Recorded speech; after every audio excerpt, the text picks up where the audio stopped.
ഞാൻ ഒറ്റപ്പെട്ട് ജീവിച്ചിരുന്ന കാലത്ത് എനിക്ക് എൻ്റെ ജർമ്മൻ റീഹിനെ ഒരുമിപ്പിച്ച് കൊണ്ടുവരേണ്ട ആഗ്രഹമുണ്ടായിരുന്നു.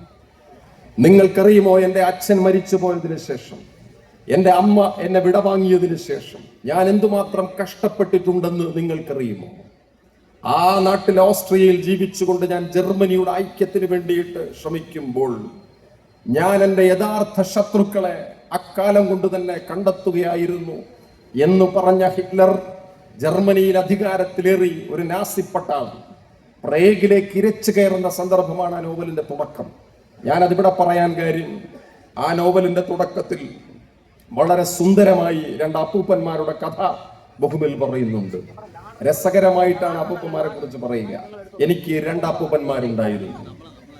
ആ രണ്ട് അപ്പൂപ്പന്മാരിൽ ഒരാൾ ഓസ്ട്രിയൻ സർക്കാരിന്റെ പെൻഷൻ വാങ്ങിയിരുന്ന ഒരാളായിരുന്നു. നല്ല പെൻഷൻ. പക്ഷെ എന്തിനാണ് പെൻഷൻ എന്ന് അപ്പൂപ്പൻ അറിയുമായിരുന്നില്ല. ഈ അപ്പൂപ്പൻ എല്ലാ തവണയും പെൻഷൻ വാങ്ങിയിട്ട് എല്ലാ ദിവസവും നന്നായി വെള്ളമടിയും. എന്നിട്ട് തെരുവിൽ വന്നിരുന്ന ആളുകളെ തെറിവിളിയും. ആളുകൾ അയാളെ തൊടുകയേയില്ല. സർക്കാരിന് വേണ്ടപ്പെട്ട ഒരാളാണ്. പക്ഷെ ഒരിക്കൽ ഓസ്ട്രിയൻ സർക്കാർ അപ്പൂപ്പന്റെ ഈ പെൻഷൻ അവസാനിപ്പിച്ചു. അപ്പോൾ ഞങ്ങൾ വിചാരിച്ചു അപ്പൂപ്പൻ പെൻഷൻ കിട്ടാത്തത് കൊണ്ട് അന്ന് മദ്യപിക്കില്ലെന്നും വീട്ടിൽ വന്നിരുന്ന് പ്രാർത്ഥന ചൊല്ലുമെന്നും ഞങ്ങൾ വിചാരിച്ചു.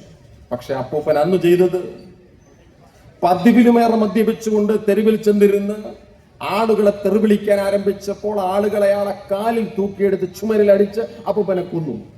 Full stop. മലയാളത്തിൽ ഒരു റൈറ്ററും ഇങ്ങനെ ഒരു അപ്പൂപ്പനെ കൊന്നിട്ടില്ല. പക്ഷെ ബഹുമിൽ ഹാബൽ ക്ലോസ്ലി വാച്ച്ഡ് ട്രെയിനിൽ വളരെ സിമ്പിളായി ഒരു പൂമ്പാറ്റ എടുത്ത് വെള്ളത്തിലിടുന്ന ലാഘവത്തോടെ അപ്പൂപ്പനെ തട്ടി.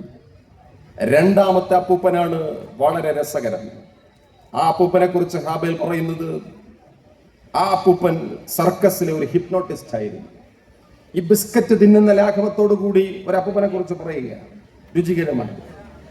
അപ്പൂപ്പൻ സർക്കസിൽ ഹിപ്നോട്ടിസം ചെയ്യുമായിരുന്നു. മൃഗങ്ങളെ മയക്കും, കോമാളികളെ മയക്കും, കാണികളെ മയക്കും, അവരുടെ മനസ്സ് വായിക്കുന്ന ഒരു ഹിപ്നോട്ടിസ്റ്റ് ആയിരുന്നു.